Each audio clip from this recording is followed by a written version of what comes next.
My name's Eddie. I am a DevOps engineer over at Mixpanel. I've been with the company for around 8 years now, and I'm the service owner for all things observability. Around 2 years ago, maybe 3 years now, it was pretty much our only telemetry was metrics and logs. We didn't have any kind of traces. And we were doing a big migration to the India data center.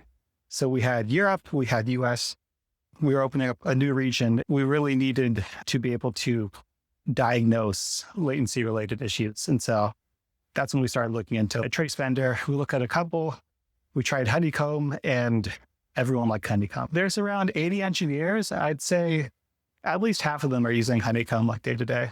Originally, all of our events were instrumented in Mixpanel, so we already came in to the game with lots of high cardinality. The problem was it wasn't really in a trace sort of OTel system. We could query it like we do for product analytics, but we couldn't really query it as a distributed trace.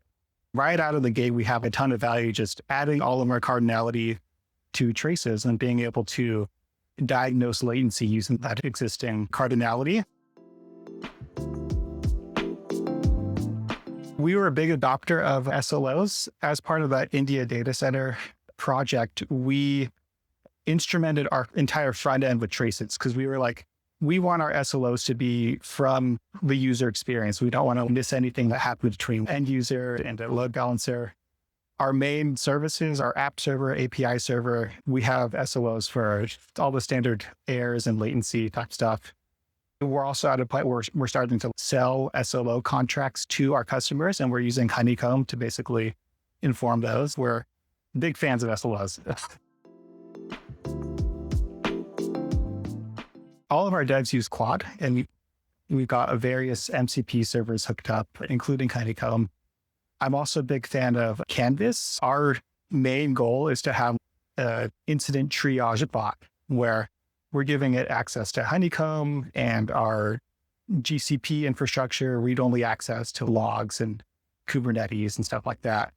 And basically, anytime there's a page, open up an agent session and pull in all of this data and try and just triage it and say, what happened? How do I surface as much context as possible to an engineer? The Honeycomb MCP service is going to be a big part of that.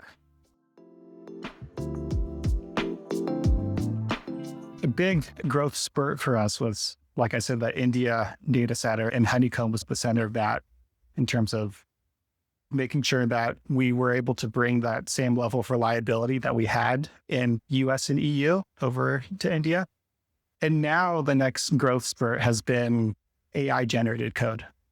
Last I checked, we're generating like 50% more PRs than usual. That means that we're shipping 50% more code. We have 50% more deploys. The initial investment into tools like Honeycomb has really paid off and allowed us to handle that new volume. We still have the same number of engineers. They're just writing more code now. Being able to rely on Honeycomb there has been really great.